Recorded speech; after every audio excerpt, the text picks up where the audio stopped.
Chemistry बड़ी बेवफा है, रात को पढ़ो सुबह को सपा है। ये बात बिल्कुल ठीक है। अगर आप किसी टॉपिक को बार बार रिपीट नहीं करते हो तब तक केमिस्ट्री आपकी समझ में नहीं आने वाली है, क्योंकि केमिस्ट्री की लैंग्वेज अलग होती है और उस लैंग्वेज को समझना बड़ा ज़रूरी है।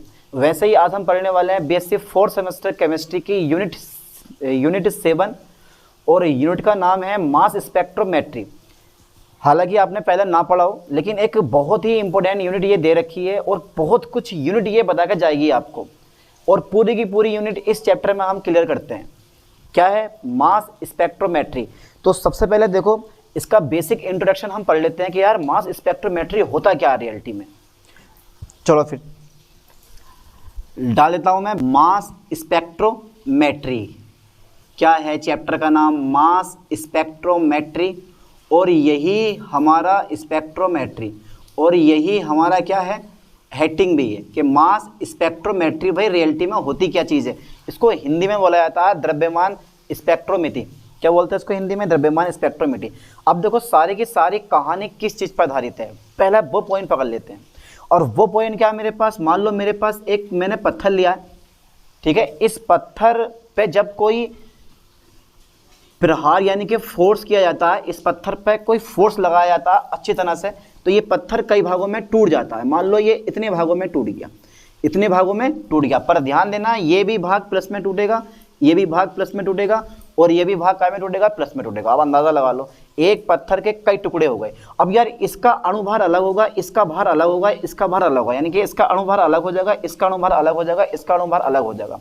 अब मास स्पेक्ट्रोमेट्री यही कहती है कि भाई आपने क्या काम करा भाई, इस पे क्या लगाया? एक फोर्स लगाया, इस फोर्स से ये काय में टूट गया? आयनों में डिवाइड हो गया। अब इन आयनों के जो अणुभार होते हैं और जो ये हिस्से होते हैं यानी कि फ्रेगमेंट होते हैं और जो इनका अणुभार होता है वो ज्ञात करना ही हमारा क्या होता है? मास स्पेक्ट्रोमेट्री होती है। यानी कि मास स्पेक्ट्रोमेट्री में, ठीक है, अणु के फ्रेगमेंट और उनके अणुभार की गणना की जाती है। ओके, या फिर m/z, क्योंकि इसका जो m/e यानी कि मास अपॉन चार्ज होगा, वो डिफरेंट होगा।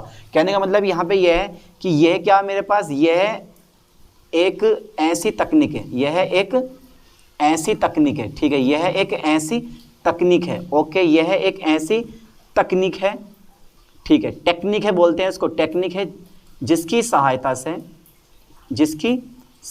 से ओके सर, जिसकी सहायता से पहला नंबर मेरे पास m/z ज्ञात किया जाता, m/z ज्ञात किया जाता। अब यार ये m/z क्या है?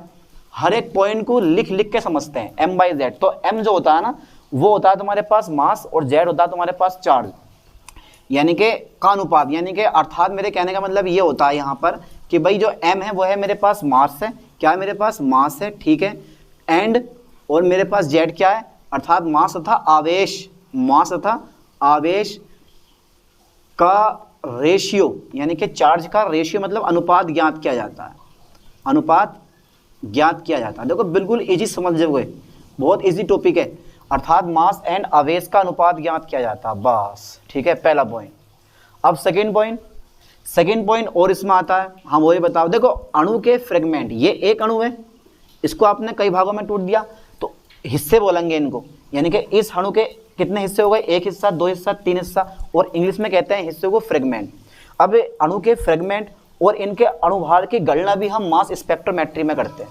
कितना इजी टॉपिक है यार, अब ना समझोगे तो ये टॉपिक क्या हो जाएगा आपके लिए? हार्ड हो जाएगा। इसलिए इस टॉपिक को स्टार्टिंग से समझो और शुरू से लेकर लास्ट तक पढ़ो, ठीक है। तो मेरे कहने का मतलब क्या है कि भाई अणु के यानी कि मोलेक्यूल के किसी भी अणु के हिस्से, इसको इंग्लिश में कहते हैं फ्रेगमेंट, ठीक है भाई, फ्रेगमेंट्स तथा उनके अणुभार, ओके, उनके अणुभार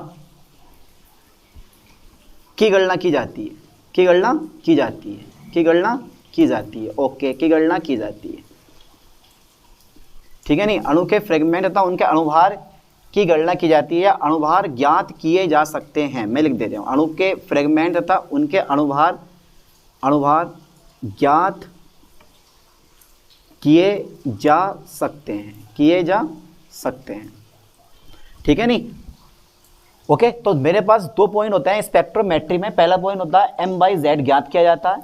अर्थात मास तथा आवेश का अनुपात किया जाता है, क्या किया जाता है, ज्ञात किया जाता है। ठीक है, दूसरा मेरे पास पॉइंट यह है कि अणु के फ्रेगमेंट्स तथा उनके अणुभार ज्ञात किए जाते हैं। अणु के फ्रेगमेंट्स यानी कि हिस्से और उनके अणुभार ज्ञात किए जाते हैं।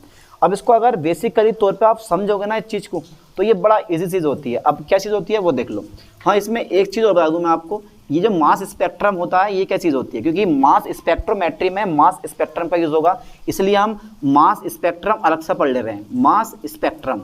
ठीक है, तो मास स्पेक्ट्रम अलग से मतलब होगा कि मास मतलब द्रव्यमान और स्पेक्ट्रम, स्पेक्ट्रम को पता ही है आपको, जो भी स्पेक्ट्रम हमें मास के आधार में मिलेगा, जो भी स्पेक्ट्रम है मास के आधार में मिलेगा, वही क्या होगा, हमारा मास स्पेक्ट्रम होगा। लेकिन बेसिकली क्योंकि भाई अगर पूछेगा तुमसे यार कि मास स्पेक्ट्रोमेट्री होती क्या चीज़ है या द्रव्यमान स्पेक्ट्रोमेट्री है क्या चीज़, तो यार इतनी सी लाइन में काम चलेगा नहीं, क्योंकि लिख के आना लॉन्ग क्वेश्चन पूछेगा। ठीक है, तो अब लॉन्ग क्वेश्चन पूछेगा तो आपको खूब लिख के आना होगा, और खूब लिखने के लिए आपको नॉलेज होनी चाहिए, तभी चीज़ को लिख के आओगे आप। तो मास स्पेक्ट्रम कब प्राप्त होगा आपको और कैसे प्राप्त होगा आपको, वो भी हम इस चीज़ को देख लेते हैं। देखो, सबसे पहले आपको क्या करना है, सबसे पहले आपको सैंपल लेना है। क्या लेना है, सैंपल। सैंपल का मतलब ये होगा कि मैं अणु लूँगा, तो सबसे पहले आपको लेना है अणु। लो साहब, मैंने एक अणु ले लिया, ओके। अब इस अणु पे क्या करूँगा, मैं एक इलेक्ट्रॉन बीम डालूंगा बहुत ज़ोर से, बहुत ज़ोर से, यानी कि इलेक्ट्रॉन बीम डालूंगा बहुत ज़ोर से। अब जब इतनी ज़ोर से आपने बीम डाला तो ये क्या होगा, ये आयनिक अणु में टूट जाता है। यानी कि कहने का मतलब ये है, देखो कितनी इजी लैंग्वेज, मैं यहाँ लिख दूंगा इस चीज़ को। सबसे पहले ये मेरे पास मॉलिक्यूल है, यानी कि मेरे पास अणु है, ओके सर, ये मेरे पास अणु है। अब इस अणु पे आपने क्या डाला, हाई स्पीड पे, हाई स्पीड पे ध्यान देना, आपने इस अणु पे क्या करा, हाई स्पीड। हाई स्पीड मतलब ये है कि आपने इलेक्ट्रॉन बीम डाला, इलेक्ट्रॉन बीम डाला, इलेक्ट्रॉन बीम, ये मेरे पास क्या आ रहा है, इलेक्ट्रॉन बीम। जब आपने इस इलेक्ट्रॉन बीम को इस अणु पर गिराया, वो भी कैसे, जोर से, तो ये अणु जो होता है वो काय में टूट जाएगा बेटे, मान लो ये टूट जाएगा मेरे पास आयनिक अणु में। काय में टूटेगा, ये आयनिक अणु में। या तो इसको आप आयनिक अणु बोलोगे, या बोलोगे तुम ये आयन में टूट जाएगा। ठीक है, हो सकता है आयन में टूट जाए, और हो सकता है कि मेरे पास इसी चीज़ को हम बोलते हैं आयनिक कण ही बोल देते हैं। क्या बोलते हैं इसको, आयनिक कण। देखो समझ में आना चाहिए, कैसे भी समझ में आए पर समझ में आना चाहिए, ठीक है नहीं। तो इलेक्ट्रॉन बीम को जब कहाँ डाला आपने, अणु पे गिराया, वो भी कैसे, जोर से, ठीक है, तो वो काय में टूट गया, आयनिक अणु आयन या आयनिक कणों के रूप में क्या हो गया, कई भागों में डिवाइड हो जाता है। आयनिक अणु या आयन या आयनिक कणों के रूप में वो कई हिस्सों में डिवाइड हो जाता है। हो गया, मैं पहली लाइन ये लिखने वाला हूँ। ठीक है, जब देखो, जब इलेक्ट्रॉन बीम को, ठीक है भाई, जब इलेक्ट्रॉन बीम को, ओके सर, जब इलेक्ट्रॉन बीम को कहाँ गिराया आपने, जब इलेक्ट्रॉन बीम को, ठीक है, किसी अणु पर, किसी अणु पर, ठीक है, जोर से गिराया जाता है। ओके, जोर से गिराया जाता है, गिराया जाता है, गिराया जाता है। लो साहब, मैंने बहुत जोर से गिरा दिया, गिराया जाता है, तो वह अणु, तो वह अणु काय में टूट जाता है। देखो आयनिक अणु में बोल दो आप इसको, आयनिक अणु या आयनिक कणों, या आयनिक कणों के रूप में, के रूप में कई हिस्सों में टूट जाता है, कई हिस्सों में टूट जाता है, कई हिस्सों में, कई हिस्सों में टूट जाता है। ठीक है, कई हिस्सों में टूट जाता। ओके सर, कई हिस्सों में टूट गया। ठीक है, तो किसी अणु पर जोर से गिराया जाता है तो वह अणु आयनिक या आयनिक कणों, आयनिक अणु, मैं लिख दूंगा आयनिक अणु या आयनिक कणों के रूप में कई हिस्सों में टूट जाता। ओके, कई हिस्सों में टूट जाता, लगा लो। अब क्या करते हैं, उनके अणुभार के अनुसार, यानी कि इन हिस्सों को अणुभार के अनुसार पृथक कर लेते हैं। इन हिस्सों को किसके अनुसार, इन हिस्सों को बताऊंगा अभी जरा आगे, इन हिस्सों को अणुभार के अनुसार, किसके अनुसार, अणुभार के अनुसार। ओके सर, अणुभार के अनुसार पृथक कर लेते हैं, यानी कि सेपरेट कर लेते हैं। ओके, पृथक कर लेते हैं, पृथक कर लेते हैं। ठीक है भाई, अभी मैं क्या पढ़ा रहा हूँ, मास स्पेक्ट्रम कब मिलेगा, मैं ध्यान देना, मैंने एक इलेक्ट्रॉन बीम लिया, इस मॉलिक्यूल पे गिराया है, आयनिक अणु में टूट गया है, और मैंने क्या कर लिया, इन सभी आयनिक कणों को या आयनिक मॉलिक्यूल को क्या कर लिया मैंने, अणुभार के अनुसार पृथक कर लिया। ठीक है, अब इस प्रकार बने स्पेक्ट्रम को, ध्यान देना, इस प्रकार बने स्पेक्ट्रम को, यानी कि द्रव्यमान के आधार पर, यहाँ लिख दे रहा हूँ मैं, द्रव्यमान के आधार पर, काय पे, द्रव्यमान के आधार पर बने स्पेक्ट्रम को, द्रव्यमान के आधार पर बने काय को, स्पेक्ट्रम को। ओके सर, स्पेक्ट्रम को हम क्या बोलते हैं, स्पेक्ट्रम को मास स्पेक्ट्रम कहते हैं, मास स्पेक्ट्रम कहते हैं। देखो कई पॉइंट आते हैं इसमें, ध्यान देना। अभी मैंने प्रिंसिपल नहीं पढ़ाया आपको, क्योंकि प्रिंसिपल जब मैं पढ़ाऊंगा तो ये मास स्पेक्ट्रोमेट्री बिल्कुल क्लियर हो जाएगी, लेकिन बेसिकली इंट्रोडक्शन था तो मैंने दे दिया इंट्रोडक्शन के। इलेक्ट्रॉन बीम को जोर से गिराओगे अणु पर तो वो आयनिक कणों में टूट जाएगा, जिनको हम बोलते हैं फ्रेगमेंट। क्या बोलते हैं इनको हम? फ्रेगमेंट कहते हैं। ठीक है, अब फ्रेगमेंट बोलते हैं, अब उन फ्रेगमेंट के अणुभार के अनुसार आप सेपरेट कर लोगे, पृथक कर लोगे। अब जो द्रव्यमान के आधार पर जो आपको स्पेक्ट्रम मिलेगा वो क्या होगा हमारे पास, वो क्या होगा तुम्हारे पास, उसको हम मास क्या बोलते हैं, मास स्पेक्ट्रम कहते हैं। इसकी सहायता से 2 पॉइंट फाइन होते हैं यही वाले, ठीक है, यानी कि इसकी सहायता से अणु के फ्रेगमेंट तथा उनके अणुभार ज्ञात किए जाते हैं और m/z का मान भी फाइन किया जाता है। तो घबराओ मत, दोनों चीज़ें सेम होती हैं, कोई दिक्कत नहीं है। ओके, इसमें भी लिख सकते हो आपके मास स्पेक्ट्रम की सहायता से m/z का मान ज्ञात किया जाता है, यानी कि मास एंड चार्ज का रेशियो फाइन किया जाता है। या फिर लिख सकते हो आप कि अणु के फ्रेगमेंट और उनके अणुभार को भी आप ज्ञात कर सकते हो। ठीक है, अब जो आता है ना प्रिंसिपल ऑफ, ये बहुत मोस्ट है यार, principle of mass spectrometry, principle of mass spectrometry बहुत ज़रूरी है पढ़ना। अगर ये चीज़ समझ में आ गई तो इसके बाद जो मैं पढ़ाऊंगा ना आपको स्पेक्ट्रोमीटर, वो क्लियर आपको समझ में आ जाएगा, इसलिए इस चीज़ को समझना बड़ा ज़रूरी है। ठीक है, तो यहाँ तक का स्क्रीनशॉट लो। ठीक है, मैं इसको इरेज कर रहा हूँ। ठीक है भाई, चलो लो, मैंने इसको इरेज कर दिया, क्योंकि बेसिक प्रिंसिपल पढ़ना है आपको, और बेसिक प्रिंसिपल थोड़ा बड़ा होने वाला है इसको, यानी कि प्रिंसिपल ऑफ मास,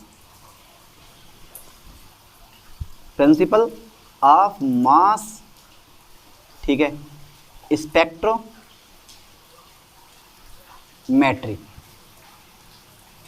ठीक है, ये बड़ा ज़रूरी पढ़ना है यार, बिना इसके काम नहीं चलेगा। और इसको समझने के लिए पता मैं क्या करूँगा, ये करूँगा, देखो चित्र बनाऊंगा आपको, उसको समझोगे आप। ये मेरे पास क्या सैंपल है, क्या बेटे मेरे पास ये एक सैंपल हो गया। हाँ सर, ये मेरे पास एक सैंपल हो गया।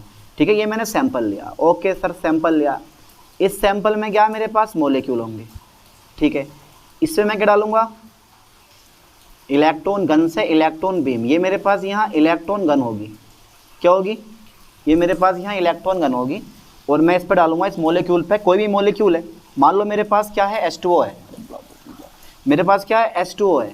ठीक है, जब मैं इलेक्ट्रॉन गन से इलेक्ट्रॉन बीम डालूंगा, ये जो मेरे पास इलेक्ट्रॉन आके गिरेंगे इस पे, ये इलेक्ट्रॉन मान लिया मेरे पास, ये भी इलेक्ट्रॉन है। ठीक है, मॉलिक्यूल पे, तो ये तो देखो, या तो ये टूटेगा H+ की फॉर्म में, या ये टूटेगा OH+ की फॉर्म में, या ये टूटेगा H2O+ की फॉर्म में। अब ये हो गया मेरे पास आयनिक अणु, और ये हो गया मेरे पास आयन। ये क्या है मेरे पास आयनिक अणु है, और ये मेरे पास क्या होगा आयन। क्यों टूटेगा, क्योंकि भाई HOH होता है इसका फॉर्मूला वाटर का। हो सकता है कि जो इलेक्ट्रॉन है वो यहाँ पर अटैक करें, हो सकता है कि इलेक्ट्रॉन यहाँ पर अटैक करें। अगर यहाँ अटैक करेगा तो H+ और OH की फॉर्म में टूट जाएगा, ये ऐसे भी टूट जाता है, OH+ की फॉर्म में भी टूट सकता है ये। ठीक है नहीं, अब क्या होता है कि टूट गया, देखो ये आयनिक अणुओं में टूट गया, काय में टूट गया, आयनिक अणुओं में या आयनिक कणों में ये टूट गया। इसके बाद जस्ट देखो आगे। ठीक है सर, इसके बाद बताओ आप, इसके बाद की जो कहानी है मेरे पास वो ये आती है, मैं आगे लगाऊंगा एक्सीलेटर। एक्सीलेटर का मतलब समझते हो, एक्सीलेटर बोला है मैंने, क्या बोला, एक्सीलेटर। एक्सीलेटर मतलब त्वरण लगाऊंगा, और त्वरण भैया विभवांतर लगाने पे वैद्युत क्षेत्र उत्पन्न होगा, और वही वैद्युत क्षेत्र क्या करेगा, इस आयनिक कणों में या आवेशित कणों में त्वरण उत्पन्न करेगा, यानी कि आयनिक अणु में त्वरण उत्पन्न करेगा। मैं हर जगह आयनिक अणु यूज करूंगा, आयनिक कणों की जगह या आयन की जगह मैं आयनिक कण यूज करूंगा। मेरे पास सैंपल है, मेरे पास अणु है, इलेक्ट्रॉन गन से मैंने इलेक्ट्रॉन गिराए, और ये तुरंत आयनिक कणों में या आयनिक अणुओं में डिवाइड हो गया, आयनिक कणों में या आयनिक अणुओं में डिवाइड हो गया। पहला पॉइंट मिल गया। अब क्या होता है, आपको करना है एक्सीलरेशन। क्या करना है आपको, इसको बोलते हैं एक्सीलरेटर। क्या नाम है इसका, एक्सीलरेटर। ठीक है, क्या करेगा, त्वरण वेग बढ़ाएगा, किसका, इन आयनिक अणुओं का वेग बढ़ाएगा। ठीक है, उसके बाद मेरे पास आता है वेलोसिटी सिलेक्टर। क्या था, वेलोसिटी सिलेक्टर। ये है मेरे पास वेलोसिटी, कितनी स्पीड आपको बढ़ानी है कितनी कम करनी है वो यहाँ आती है, इसको बोलते हैं वेलोसिटी ऑफ, और वेलोसिटी सिलेक्टर। क्या नाम है, वेलोसिटी सिलेक्टर। ठीक है, वेलोसिटी सिलेक्टर। इसके बाद अब क्या होगा, देखो इतने एरिया में मैंने इलेक्ट्रिक फील्ड लगाया, यहाँ पर, यहाँ क्या लगाया मैंने, इलेक्ट्रिक फील्ड लगाया, इलेक्ट्रिक फील्ड। ठीक है, ये क्या लगाया मैंने, यहाँ इलेक्ट्रिक फील्ड लगाया। अभी मैं लिखवाऊंगा आपको, समझाऊंगा। यहाँ इलेक्ट्रिक फील्ड, यहाँ तक इलेक्ट्रिक फील्ड काम करेगा, यानी कि यहाँ तक इलेक्ट्रिक फील्ड काम करेगा वेलोसिटी तक। उसके बाद में फिर इन कणों को मैं कहाँ गिराऊंगा, फिर मैं इन कणों को गिराऊंगा, देखो एक मैग्नेटिक फील्ड में। कहाँ गिराएंगे इनको, एक मैग्नेटिक फील्ड में। इन कणों को मैं गिराऊंगा एक मैग्नेटिक फील्ड में। तो मैग्नेटिक फील्ड में कुछ स्टेप से लगा रहा हूँ। ये मेरे पास क्या है भाई, एक मैग्नेटिक फील्ड है, वो भी पावरफुल मैग्नेटिक फील्ड होगा। ये कोई हल्का फुल्का नहीं है, एक पावरफुल मैग्नेटिक फील्ड है, यानी कि स्ट्रॉन्ग मैग्नेटिक फील्ड है। क्या है ये, एक स्ट्रॉन्ग मैग्नेटिक फील्ड है भाई। कैसा है ये, एक स्ट्रॉन्ग मैग्नेटिक फील्ड होगा मेरे पास। लो साहब, ये मेरे पास क्या है, एक स्ट्रॉन्ग मैग्नेटिक फील्ड है। ओके चलो साहब, इसको मैं क्या करने वाला हूँ, यहाँ पर इसको बोला जाता है मैग्नेटिक फील्ड। क्या है, इंग्लिश में बोलते हैं इसको magnetic field. Okay, magnetic field लगा दिया मैंने। पहले वैद्युत क्षेत्र लगाया, पहले मैंने लगाया इलेक्ट्रिक फील्ड, फिर मैंने क्या लगाया, मैग्नेटिक फील्ड लगाया। उसके बाद आता है ये बेटे डिटेक्टर। क्या था तुम्हारे पास, ये डिटेक्टर आ जाता है, डिटेक्टर आ जाता है। और डिटेक्टर के बाद तुम्हारे पास आता है, ठीक है, कंप्यूटर। और इस कंप्यूटर में हमें मास स्पेक्ट्रम प्राप्त होता है इस टाइप से, ये हमें मास स्पेक्ट्रम प्राप्त हो जाता है। तो ये बेटे मास स्पेक्ट्रम, यानी कि कंप्यूटर में हमें क्या मिलेगा, मास स्पेक्ट्रम प्राप्त होगा। ठीक है, या कंप्यूटर ले सकते हो या मास स्पेक्ट्रम भी आप ले सकते हो। इतनी लंबी कहानी है। अब इसी चीज़ को मैं देखो कैसे लिख पाऊंगा, वो देखो, कुछ नहीं करना। अब इस चीज़ को मैं बेसिकली अपनी थ्योरी के अकॉर्डिंग आपको समझाऊंगा। फिलहाल मैंने चित्र बनाया है ये, ठीक है, और आपको भी ऐसे चित्र बनाना है। अब इसी चीज़ को देखो मैं कैसे समझाने वाला हूँ। सबसे पहले मैं इलेक्ट्रॉन बीम अणु पर गिराता हूँ। गिरा दे, गिरा दिया। चलो भाई आगे देखो जरा। मैं मान लेता हूँ पहले, माना मेरे पास ए एक अणु है, माना ए मेरे पास क्या है, एक अणु है। ओके सर, मेरे पास कैपिटल ए एक अणु है, ठीक है।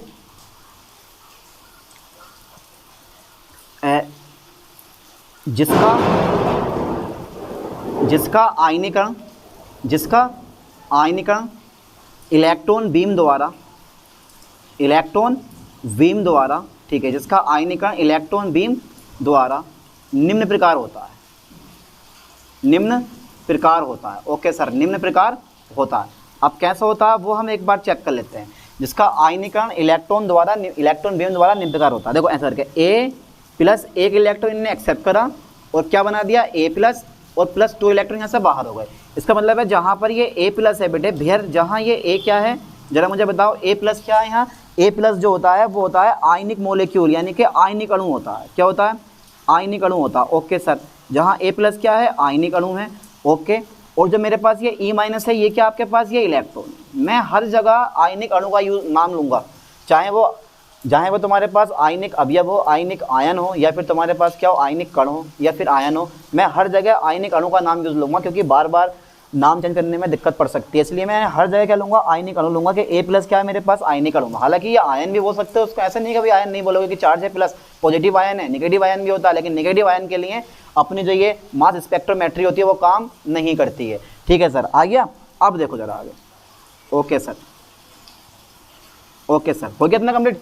अब आपको पता होना चाहिए कि भाई जब मैंने इलेक्ट्रिक फील्ड लगाया है, क्या लगाया, इलेक्ट्रिक फील्ड लगाया है, तो इलेक्ट्रिक फील्ड लगाने पर जो आपके पास अणु है या आयन है वो कितनी एनर्जी एब्जॉर्ब करेगा, कितनी ऊर्जा प्राप्त करेगा, कितने।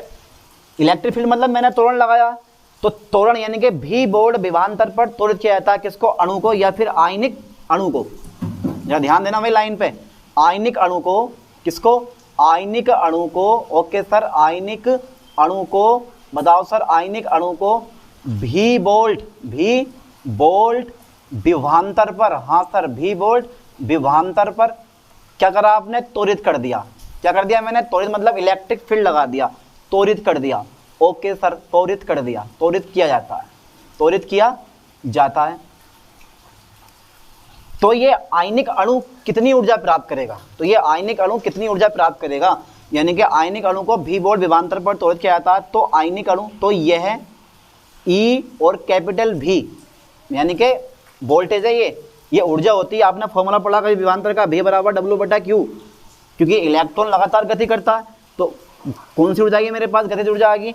और मेरे पास इलेक्ट्रॉन पर आवेश E होता है, तो मेरे पास क्या बराबर कितना आ गया, E भी आ गया। कितना आ गया, E भी आ गया। तो मेरे पास बेटे कितना हो जाएगा यहाँ पे ये, यानी कि तो यह है E भी ऊर्जा प्राप्त करता है, E भी ऊर्जा प्राप्त करता है। ओके सर, ये भी ऊर्जा प्राप्त करता है जो गतिज ऊर्जा के बराबर होती है, जो गतिज ऊर्जा के बराबर होती है। ओके सर, जो गतिज ऊर्जा के बराबर होती है, जो गतिज ऊर्जा के बराबर होती है। हाँ सर, जो गतिज ऊर्जा के बराबर होती है, ध्यान देना चीज पे, जो गतिज ऊर्जा के बराबर होती है। हाँ ठीक है, जो गतिज ऊर्जा के बराबर होती है, यानी कि ई और भी बराबर 1/2 mv², ई भी बराबर 1/2 mv², ई भी बराबर 1/2 mv²। ओके सर, जहां भी क्या है मेरे पास विभवांतर है, ई क्या है मेरे पास फंडामेंटल चार्ज है या फिर इलेक्ट्रॉन पर आवेश है। भाग वाला कहाँ पहुंच जाएगा, गुणा में, और गुणा वाला भाग में, यानी कि भी बराबर हो जाएगा तुम्हारे पास कितना हो जाएगा, भी बराबर, हाँ सर पता नहीं चल जाएगा कितना हो जाएगा, ई भी अपॉन हो जाएगा तुम्हारे पास एम।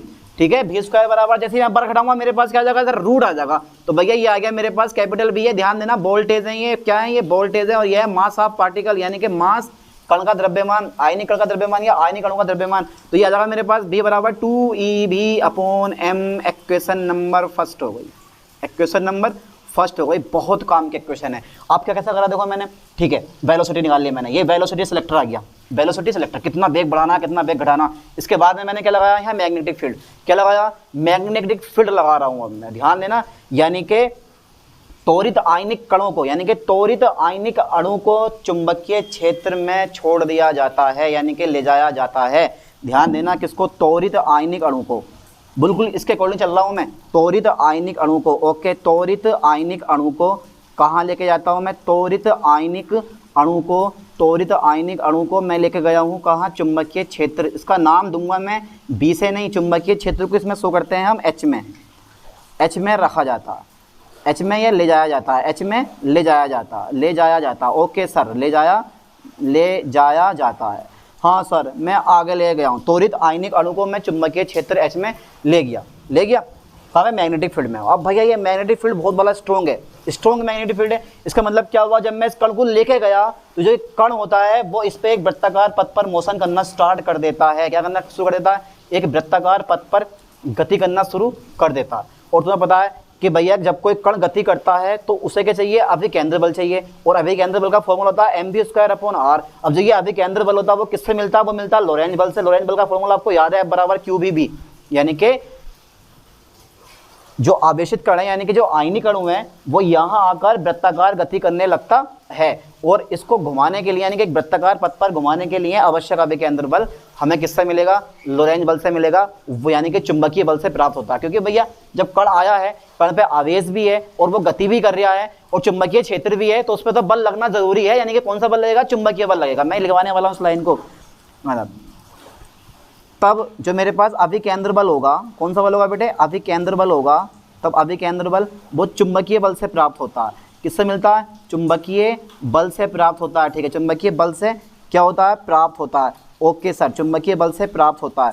ठीक है भाई, चुंबकीय बल का फॉर्मूला क्या है, चुंबकीय बल का फॉर्मूला यानी कि mv²/r। ये जो फॉर्मूला लिखा है मैंने, ये अभिकेंद्र बल का है, और बराबर होता है मेरे पास, देखो लोरेंज बल का फॉर्मूला याद करो, F बराबर QVB sin थीटा। जब लंबवत प्रवेश करेगा तो कण का पथ वृत्ताकार होगा, इसलिए मैं थीटा हटा दूंगा, sin 90 का मान 1 होता है। लेकिन यहाँ पे इलेक्ट्रॉन का वेग कितना है, E है, और चुंबकीय क्षेत्र मैंने कितना माना, V माना है, तो मेरे पास कितना आ जाएगा, E, ये वेलोसिटी है, स्मॉल भी है, और मेरे पास आ जाएगा H, कितना आ जाएगा मेरे पास, H आ जाएगा। ध्यान देना इस लाइन पर बढ़िया करके, अब आप जानते हो यार, E भी H तो मेरे पास आ गया। ठीक है, एक भी से एक भी क्या होगा मेरे पास, कैंसिल हो जाएगा। ठीक है, मैं जो हूँ उसको मैं इरेज कर रहा हूँ। ठीक है, इसके बाद देख लेंगे, या फिर आप पहले इसका स्क्रीनशॉट ले लो, उसके बाद देखते हैं। फिर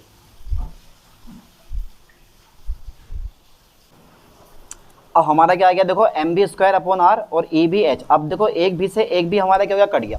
जब मैंने भी से भी काट दिया तो मेरे पास क्या बचा भाई, मेरे पास बचा mv, हाँ बचा, अपॉन r रह गया। ओके सर, इसके बाद में रह गया मेरे पास EH। ओके, ये भाग वाला गुणा में आ जाएगा, और गुणा वाला हमारा, यानी कि गुणा वाला भाग में और भाग वाला गुणा में, यानी कि जो r की वैल्यू यहाँ आगे देखने के लिए मिलेगी हमें, वो मिलेगी mv/EH, mv/EH। इक्वेशन नंबर मेरे पास हो गई सेकेंड, क्योंकि इक्वेशन काम में आ गई।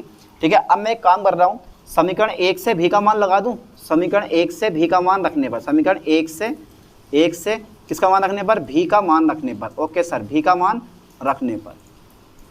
ठीक है, समीकरण 1 से भी का मान रखने पर, रखो उठा के भी का मान कितना है, तो भी का मान है मेरे पास कितना, पहले से ऐसे लिख लो EH, और जो भी का मान आया वो आया मेरे पास 2E capital B, this is a विभवांतर यानी कि पोटेंशियल है हमारा, ये विभवांतर है, और E जो है वो चार्ज है ऑफ इलेक्ट्रॉन, और अपोन कितना हो जाएगा मेरे पास, हाँ यार मेरे पास हो जाएगा m। अगर मैं दोनों पक्षों का वर्ग कर दूं तो कर दो दोनों पक्षों का वर्ग, लो साहब दोनों पक्षों का वर्ग करने पर, दोनों पक्षों का वर्ग करने पर निकालना क्या चाह रहे हैं वो हम चेक करेंगे अभी। दोनों पक्षों का वर्ग करने पर करो जरा, दोनों पक्षों का वर्ग करने पर करो। इसका भी वर्ग कर दिया, इसका भी मैंने वर्ग कर दिया, और E का भी मैंने वर्ग करा, और H का भी मैंने क्या करा, वर्ग करा, और मेरे पास वर्ग से रूट क्या होगा, खत्म हो जाएगा, तो ये आ जाएगा 2, कितना जाएगा तुम्हारे पास 2EV अपॉन m आ जाएगा, 2EV अपॉन m आ जाएगा, आ गया। अब ये m से m क्या होगा मेरे पास, कट जाएगा, ठीक है भाई, कट गया मेरे पास m से m, तो मेरे पास रह गया r² अपॉन एक, देखो एक m से एक m कटेगा, एक e से एक e कट जाएगा, तो ऊपर रह जाएगा मेरे पास 2mv,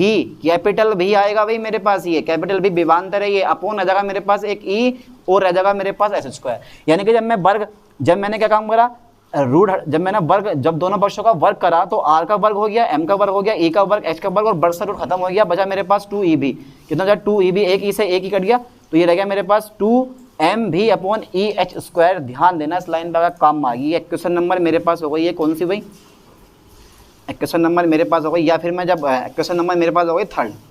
अगर मैं वर्ग हटाऊंगा तो मेरे पास क्या आ जाएगा, इधर रूट आ जाएगा, तो ये आएगा मेरे पास 2mv अपॉन EH², और ये आ गई मेरे पास, ये क्या है बेटे, ये वृत्ताकार पथ की त्रिज्या, जिस पर आयनिक अणु जो होता है वो मोशन करता है।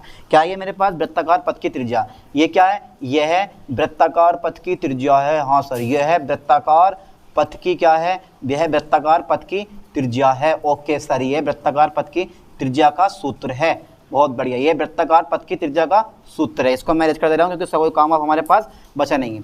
आगे देखो जरा, आ गया, अब मैं समीकरण 3 से अगर मैं निकालूं, क्योंकि मुझे निकालना है m बटा E का मान, यानी कि द्रव्यमान बटा आवेश का मान निकालना, और अगर द्रव्यमान बटा आवेश का मान फाइंड हो गया तो आई होप कि ये टॉपिक आप बिल्कुल क्लियर कर लोगे। तो m बटा E है मेरे पास, कितना है बेटे, m बटा E, तो भाग वाला काय में आ जाएगा, गुणा में आ जाएगा, लो साहब आ गया गुणा में। समीकरण काय से, समीकरण 3 से, लो साहब चलो समीकरण 3 से, हाँ समीकरण 3 से, ओके, समीकरण 3 से क्या करने वाला हूँ मैं, ये भाग वाला इधर मैं गुणा में ले जाऊंगा, ठीक है। समीकरण 3 से ये भाग वाला मेरे पास गुणा में आ जाएगा, तो ये आ जाएगा I², यानी कि ये आ जाएगा मेरे पास R² E नहीं, बस खाली मैं इस वाले को लेकर आऊँगा उठा के H² को, आ गया, बराबर मेरे पास जो मेरे पास गुणा में है, देखो 2v, ये भी मेरे पास काय में आ जाएगा, इधर को भाग में आ जाएगा, ठीक है। अब मेरे पास इधर क्या रह गया, इधर रह गया मेरे पास E अपॉन m, कितना रह गया, E अपॉन, नहीं मेरे पास क्या रह गया, m बटा E, ठीक है, m बटा E, ये रह गया मेरे पास, या मैं इसको लिख लूँगा m अपॉन E बराबर हो गया मेरे पास R² H², और अपॉन रह गया कितना मेरे पास 2v, ठीक है। इस फॉर्मूले पे ध्यान देना आप, इस फॉर्मूले पे ध्यान देना आप ठीक करके, ये फॉर्मूला बड़े काम का आपका, ठीक है। तो m अपॉन E, और यही है हमारे पास मास अपॉन चार्ज का रेशियो, जो कि हमें फाइंड करना होता है इसके द्वारा, मास स्पेक्ट्रोमेट्री के द्वारा। अगर ये फाइंड नहीं होगा तो फिर यार कैसे करोगे इस क्वेश्चन को। अब तुम्हें एक चीज़ और बता देता हूँ मैं, देखो ये विभवांतर मेरे पास कांस्टेंट होता है, E मेरे को पास कांस्टेंट होता है, H मेरे पास कांस्टेंट होता है, तो डायरेक्टली क्या होती है, जो त्रिज्या होती है वो मेरे पास काय के इस द्रव्यमान के समानुपाती होती है, द्रव्यमान के बराबर होती है। यहाँ से आप इस त्रिज्या में और द्रव्यमान में कनेक्शन भी प्रूफ कर सकते हो, है नहीं है। अब मैं यहाँ पे ले दे रहा हूँ, देखो जो मुझे मास स्पेक्ट्रम मिलेगा वो द्रव्यमान के आधार पर मिलता है, यानी कि देखो VEH, कौन सा VE तथा H स्थिर होते हैं, स्थिर मतलब कांस्टेंट होते हैं, स्थिर होते हैं। अतः आयनिक अणु की त्रिज्या, अतः आयनिक अणु की जो त्रिज्या होती है, आयनिक जो अणु की जो त्रिज्या होती है, आयनिक अणु की जो त्रिज्या होती है बेटा वो काय पे डिपेंड करती है, वो द्रव्यमान पर डिपेंड करती है, अणु के द्रव्यमान पे या अणुभार पे डिपेंड करती है, द्रव्यमान पर निर्भर करती है, ओके निर्भर करती है, ठीक है। इसके बाद क्या करने वाले हैं सर, ठीक है करती है। अब देखो जो स्पेक्ट्रम होता है, मुझे स्पेक्ट्रम जो होता है वो स्पेक्ट्रम द्रव्यमान के आधार पर रिकॉर्ड होता है, स्पेक्ट्रम द्रव्यमान के आधार पर क्या होता है, आधार पर रिकॉर्ड होता है, स्पेक्ट्रम द्रव्यमान के आधार पर रिकॉर्ड होता है, ओके सर, स्पेक्ट्रम द्रव्यमान के आधार पर रिकॉर्ड होता है। जब स्पेक्ट्रम द्रव्यमान के आधार पर रिकॉर्ड होता है, इसीलिए हम क्या बोलते हैं, इसीलिए इसे ठीक है मास स्पेक्ट्रोमेट्री कहते हैं, मास स्पेक्ट्रोमेट्री कहते हैं, ओके मास स्पेक्ट्रोमेट्री कहते हैं, स्पेक्ट्रोमेट्री कहते हैं, ओके। तो ये मेरे पास प्रिंसिपल ऑफ अब मास स्पेक्ट्रोमेट्री कंप्लीट हो गया। अब इसके बाद पढ़ लेते हैं मास स्पेक्ट्रोमीटर क्या होता है, ठीक है। फिर उसके बाद एक नया टॉपिक और देखेंगे। तब तक यहाँ तक का स्क्रीनशॉट लें, इसके बाद देखते हैं।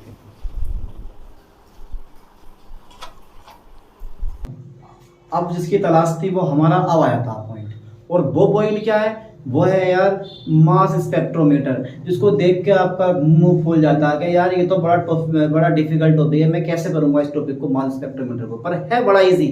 क्यों इजी है? क्योंकि मेरे साथ पढ़ो यार, मैं पढ़ाऊंगा आपको। क्यों, क्या लग रहा है आपको कि टॉपिक हार्ड होगा? नहीं, टॉपिक कोई हार्ड नहीं होता, बस समझने वाली बात होती है। मास spectrometer, okay sir, okay sir. तो मास स्पेक्ट्रोमीटर होता क्या है वो हम चेक कर लेते हैं यार। हमें देखो, इसके 3 भाग होते हैं, याद कर लेना ठीक से कि कितने भाग होते हैं इसके। 3 भाग होते हैं, यानी कि इसके 3 भाग होते हैं। ओके सर, इसके 3 भाग होते हैं, 3 भाग होते हैं। हाँ भाई, 3 भाग होते हैं। कौन कौन से होते हैं वो जरा बता दो हमें। देखो, पहला जो भाग है, पहला जो भाग होता है हमारा वो होता है आयन सोर्स। ध्यान देना, हमें चाहिए आयन सोर्स पहले नंबर पे। दूसरा भाग जो होता है वो होता है मास एनालाइजर, मास एना, ठीक है, लाइजर, ओके, ठीक है। अच्छा, थर्ड नंबर बता दो सर कौन सा होता है? Ion detector, ion detector, ion detector, okay. और चलो एक 4th नंबर में और ले रहा हूं, उसके बाद मिलता है हमें मास स्पेक्ट्रम। क्या मिल जाता है हमें? Mass spectrum. क्या मिल जाता है भाई? मास स्पेक्ट्रम मिल जाता है। अब बेसिकली रूप से मैं आपको समझाऊं तो समझ में आ जाएगा। देखो, सबसे पहले मेरे पास क्या था बेटे? सोर्स आता है। ध्यान देना स्लाइड पे, क्या था? सोर्स। ऐसे पढ़ो, पहले सोर्स आता, इधर से जो मॉलिक्यूल है ना वो इनलेट होगा। मॉलिक्यूल क्या होगा मेरे पास? इनलेट होगा इधर से, यानी कि ये है इनलेट, ओके। यहाँ से मॉलिक्यूल इनलेट होगा, ये आ गया मेरे पास सोर्स, जो कि आयनों में डिवाइड करेगा, ठीक है। या बोल सकते हो उसको आप सैंपल। क्या बोल सकते हो उसको आप बेटे? सैंपल। सोर्स आ गया। कौन सोर्स है मेरे पास? ये बेटे आयन सोर्स है। चलो मैं इसको ऊपर लिख रहा हूँ आयन, और क्या मेरे पास बेटे? ये सोर्स है, ओके। आयन सोर्स के बाद मेरे पास क्या आएगा? मास एनालाइजर आएगा। शॉर्टकट मार दूंगा मैं, क्या मेरे पास? ये एनालाइजर। क्या मेरे पास? ये एनालाइजर, ओके सर, ये है एनालाइजर, ठीक है। इसके बाद में क्या आएगा? आयन डिटेक्टर आएगा।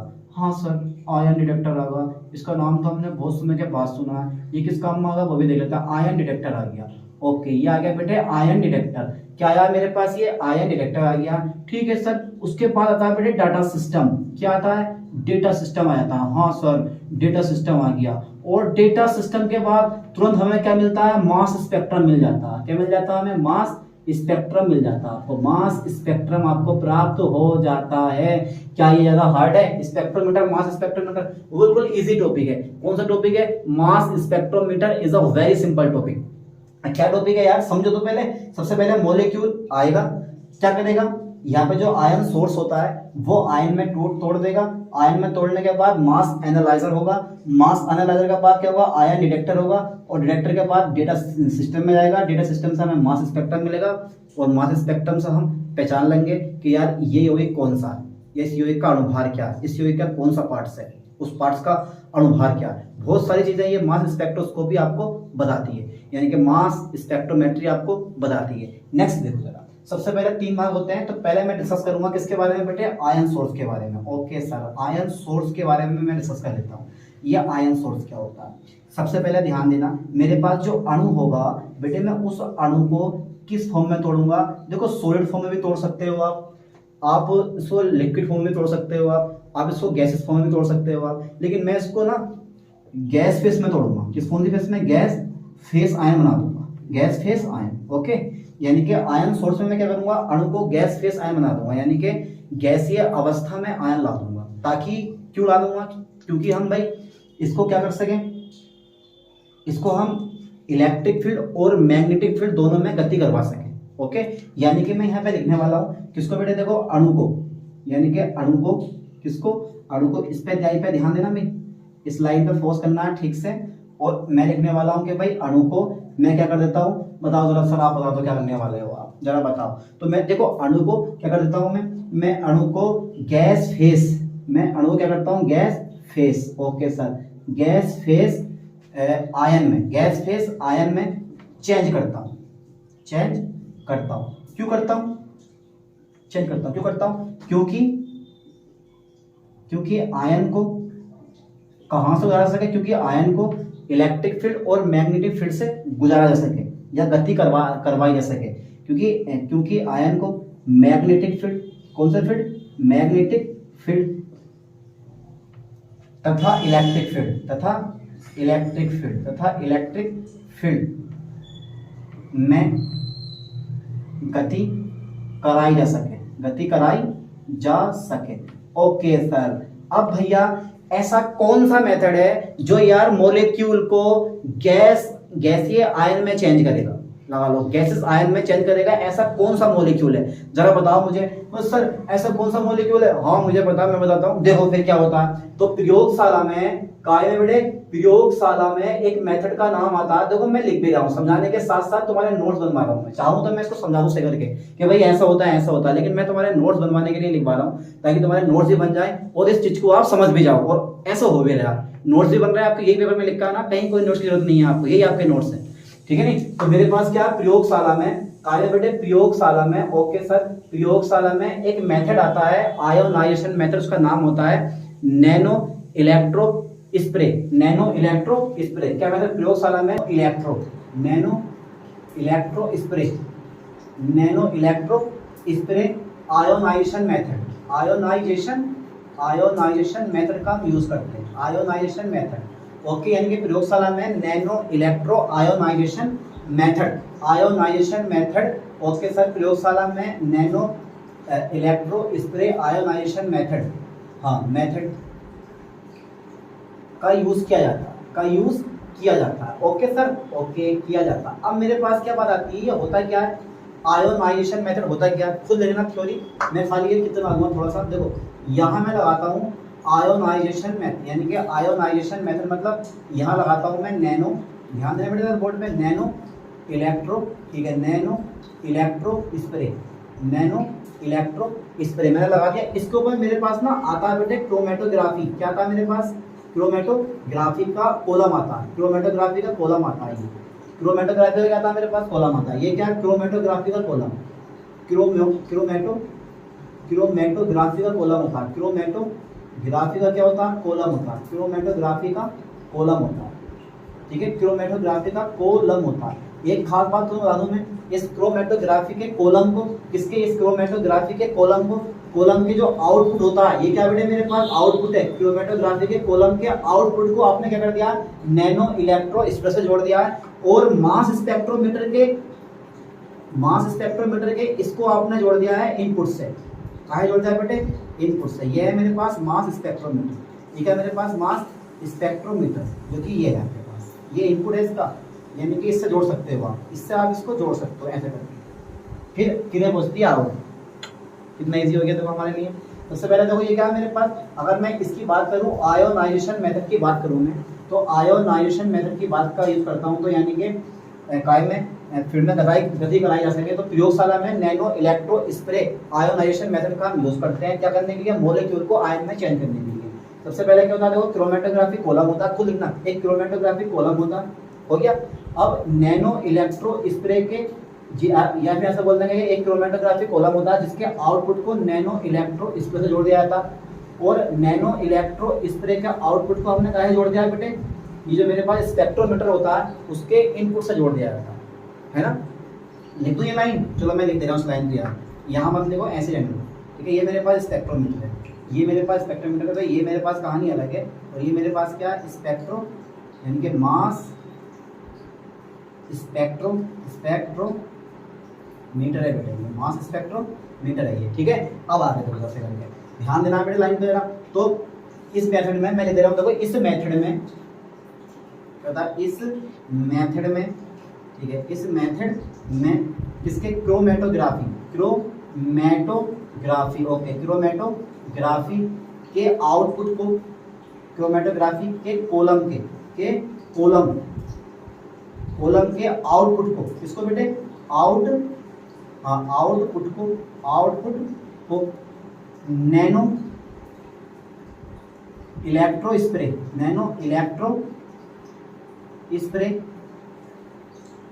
के इनपुट से, नैनो इलेक्ट्रो स्प्रे से जोड़ देते हैं,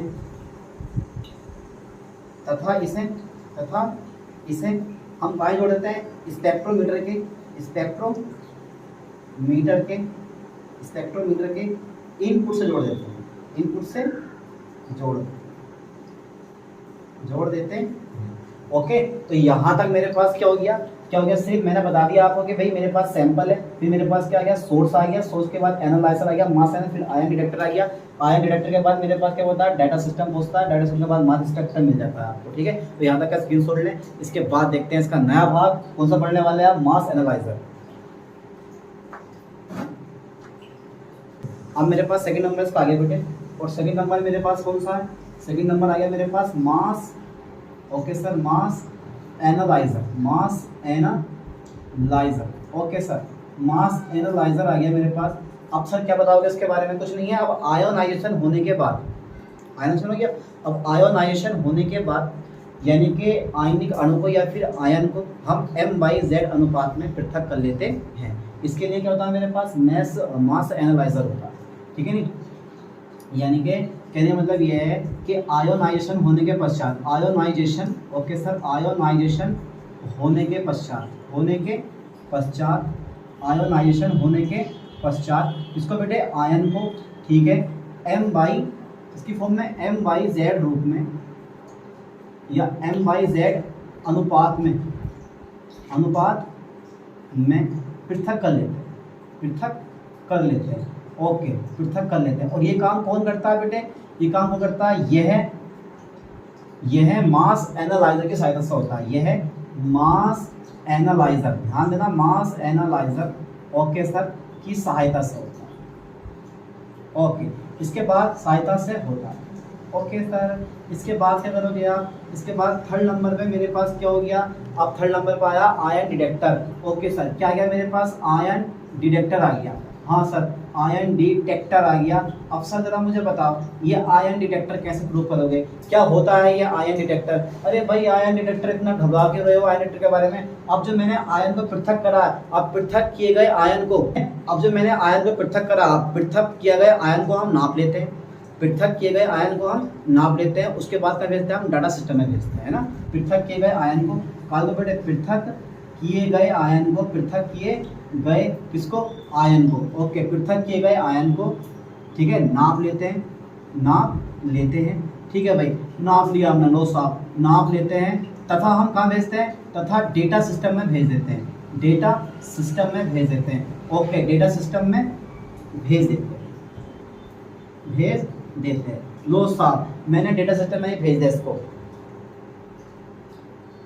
ठीक है, यानी कि पृथक किए गए आयन को नाप लेते हैं तथा डेटा सिस्टम में भेज देते हैं। अब डेटा सिस्टम के बाद प्राप्त होगा हमारे पास मास स्पेक्ट्रम। एक खास बात और क्यों होगा तुम्हें, M/Z अनुपात के अनुसार, M/Z यानी कि मास बाई आवेश अनुपात के अनुसार, ठीक है, इसकी जो मात्रा होती है, इसकी मात्रा कलेक्ट कर ली जाती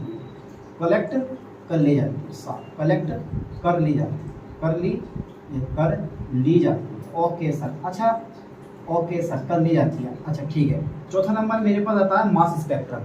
क्या आता है बेटे, मास स्पेक्ट्रम आ जाता है। चलो साहब, मास स्पेक्ट्रम, लो मास स्पेक्ट्रम आ गया मेरे पास। हाँ भैया, मास स्पेक्ट्रम आ गया। तो मास स्पेक्ट्रम क्या बताएगा आपको, मास स्पेक्ट्रम जो होता है, अब भैया अणु के फ्रेगमेंट और उनके अणुभार की गणना बताता है। यानी कि मास स्पेक्ट्रम क्या बताएगा, मास स्पेक्ट्रम, ठीक है सर, मास स्पेक्ट्रम किसकी, अणु के फ्रेगमेंट यानी कि अणु के फ्रेगमेंट, ओके, फ्रेगमेंट तथा उनके अणुभार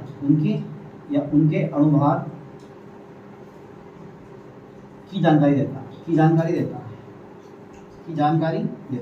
मैं थोड़ा सा जरा चित्र बनाऊंगा, जानकारी देता।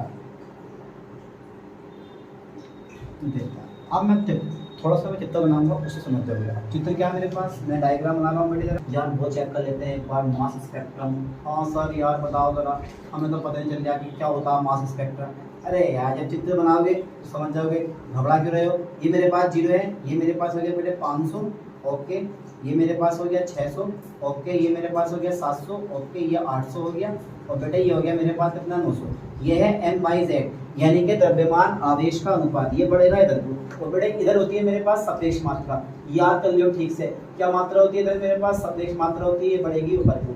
मैं लूंगा 0 से लेंगे हम 10 में लेंगे, फिर हम लेंगे 20, फिर हम लेंगे 30, ये फिर 40 और फिर 50 और फिर 60 और फिर 70 और फिर 80 और फिर लेंगे हम 90 और लास्ट में ले रहे हैं हम 100। ठीक है भाई, तो मैंने x एक्सिस पे क्या शो करा है और मैंने y एक्सिस पे क्या शो करा है, जरा मुझे बताओ। मैंने x अक्ष पे यानी कि x एक्सिस पर मैंने दर्शाया है कितना, m/z, और y एक्सिस पर मैंने क्या दर्शाया बेटे, y एक्सिस पर मैंने दर्शाया, बड़ा y बनाओ, y एक्सिस पर मैंने क्या दर्शाया, सापेक्ष मात्रा को दर्शाया गया, सापेक्ष मात्रा को दर्शाया गया, यानी कि x एक्सिस पर m/z तथा y एक्सिस पर सापेक्ष मात्रा को दर्शाया गया। ओके सर, दर्शाया गया है। ओके, अब बनाओ पीक, ऊंचाई बनाओ, ऊंचाई। ठीक है, ये वाली पीक इस टाइप से देखो, ये पीक थोड़ी सी छोटी होती है।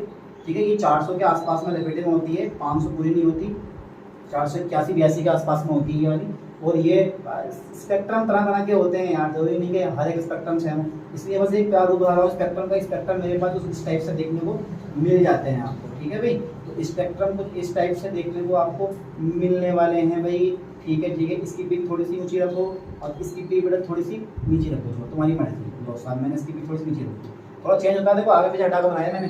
ठीक है, तो यहाँ पे देखो ये 0 से ये थोड़ा सा ये उठ जाता है हल्का, ये भी तुम्हारे पास क्या सिग्नल के मान होता है, ये कुछ टाइप से ये होता है। ठीक है, ये सिग्नल में ऊँची मिल जाते हैं ऐसा करके ये। ठीक है ना, ये सिग्नल होता है। आगे देखो, तो सबसे ऊँची पीक जो है ना वो 600 के आसपास में गई है। इसका मतलब ये हुआ कि सापेक्ष मात्रा कैसी होगी, 600 के आसपास में जो भी हमें पीक मिलेगी उससे ज़्यादा होगी। ठीक है, तो ये कंप्यूटर द्वारा सेट होता है, ये मैंने अपने पास से नहीं बनाया बेटे, ये कंप्यूटर में प्रोग्राम आता है उसके द्वारा ये चित्र बनाया जाता है बढ़िया करके ट्रेस से। ठीक है, नहीं रिकॉर्डर जो तो आपके पास डाटा सिस्टम होता है, वो डाटा सिस्टम जो है कंप्यूटर में फिट कर देता है और कंप्यूटर जो है अपना सिग्नल निकाल देता है बाहर। अब ये इतना कौन याद करेगा, कैसे याद करेगा इस चीज़ को। ठीक है, नहीं तो मेरे कहने का मतलब ये है कि जो पीक होती है, पीक की ऊंचाई ठीक है सापेक्ष मात्रा को दर्शाती है। पीक की ऊंचाई सापेक्ष मात्रा को दर्शाती है, ठीक है नहीं। तो मेरे ख्याल से ये क्या बेटे, ये है मास स्पेक्ट्रम। क्या है ये? Mass spectrum. ओके, ये क्या है? मास स्पेक्ट्रम है, ध्यान देना। तो ये बेटे मेरे पास मास स्पेक्ट्रम मिल गया। और इस भाग में हमने क्या पढ़ रखा, हमने पढ़ा है मास स्पेक्ट्रोमेट्री का बेसिक कंसेप्ट, उसका बेसिक प्रिंसिपल और स्पेक्ट्रोमीटर। आई होप कि ये टॉपिक आपको समझ में आ गए होंगे। अब मिलते हैं इस चैप्टर के नए भाग में। थैंक्स।